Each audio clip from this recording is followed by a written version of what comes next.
আসসালামু আলাইকুম guys, this is me Rangabati play. So 3-4 দিন পর ভিডিও আপলোড দিচ্ছি কারণ আমার মাঝখানে এক্সাম ছিল। এক্সামগুলো শেষ, এখন আমার বেকার লাইফ। এখন আমি ভিডিও মেক করব, সবার সাথে রুম ম্যাচ খেলা হবে, খেলাধুলা হবে, লুজ হবো উইন হবো, ইট ডাজেন্ট ম্যাটার। আর তোমরা যারা দেখতেছো, অপোনেন্টের যে প্লেয়ারটি আছে সেই প্লেয়ারটি আমাকে বলেছিল, আপু আপনার একটা ভিডিওতে আমি থাকতে চাই, আপনার সাথে একটা রুম ম্যাচ খেলা হবে অ্যান্ড এই ভিডিওতে আপনি আপলোড করবেন। সো আমি লাইক ওকে, উইন হই লুজ হই, আমি ভিডিও আপলোড করব।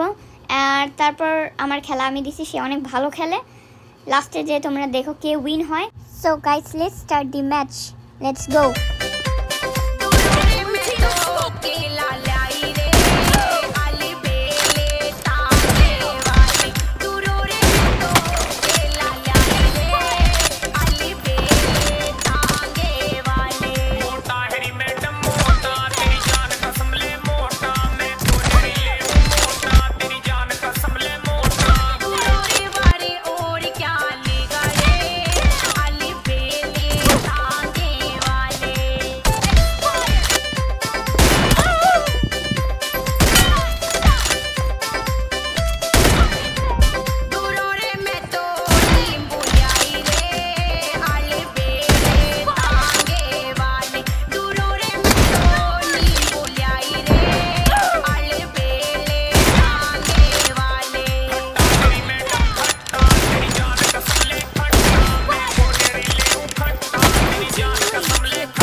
Thank you guys for watching and stay tuned with Rangavati Plays for more videos and updates.